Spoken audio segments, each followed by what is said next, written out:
Hello friends, welcome back to Tam's Classy Creations, the channel where we break down projects so even a beginner can do it. Today I have a quick video for you on channel stitching. I will show you how to do it and some variations you can use to get a different look. To start our channel stitching, we're going to need a Teflon sheet, pressing sheet, a walking foot or the even feed foot on your machine. Now I have double-sided, and you really have to use this with the foam. It's double-sided fusible. So I'll show you in this sample. So what you're going to do is, this would be your front. You're going to fuse this to the material, your foam, and you need a pressing sheet because it's two-sided fusible and you don't want this to stick on your ironing board. So I would press it, and then this, say, is going to be the inside, the lining. You're going to press it to the two-sided foam. This makes pretty thick with the foam. Then once these are pressed together and you've used the Teflon sheet, then you're going to fuse them together. So you're going to put the two sides of the foam, the fusible, together, and then you're going to press this so it would come out as one piece.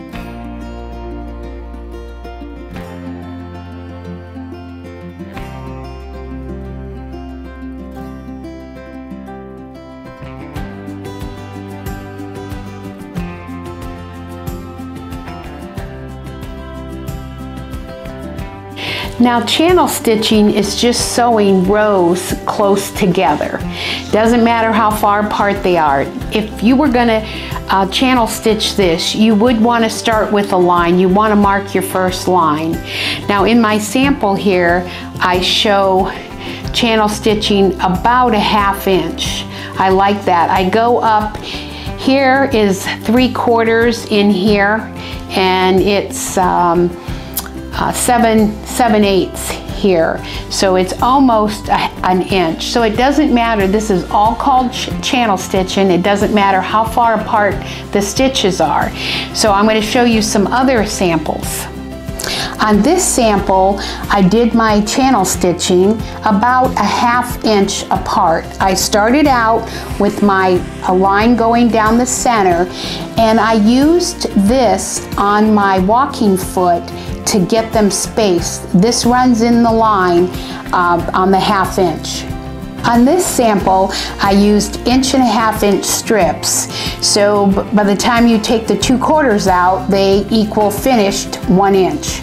So I wanted to see what it would look like on that. So I ran the first stitches down the lines where the two materials connect, the ditch. And I did that on the next one. So then I just ran down the center. So that would be about a ½ inch, and it gives it quite a bit different look. So let's do some channel stitching. I have made my mark to start.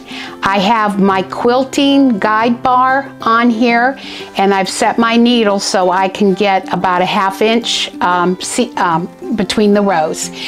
Also, you want to lengthen your stitch length. I lengthened mine to 3. So let's get started.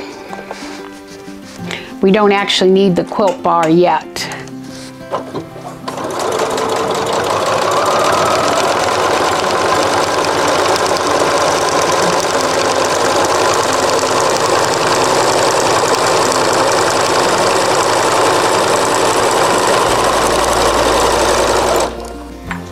Now our next row is stitching.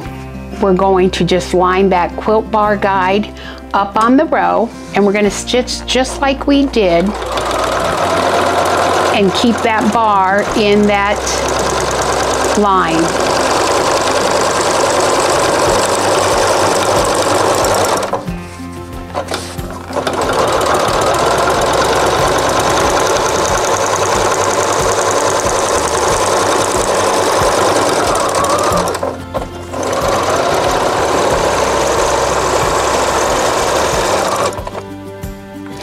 Now you would continue sewing both ways, and what I like to do is every 4 or 5 rows I like to make sure it is equal on the top and bottom. Sometimes I have long things I'm channel stitching, so if you are off, you can kind of compensate a little bit on your next stitch. But this is pretty good, so I would continue a bunch more and double check, and then you flip it and do the other side.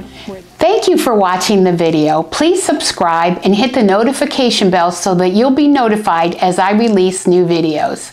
And please like the video and comment below. That will help me with the algorithm. Anyway, that's all I have for you. See you in the next video.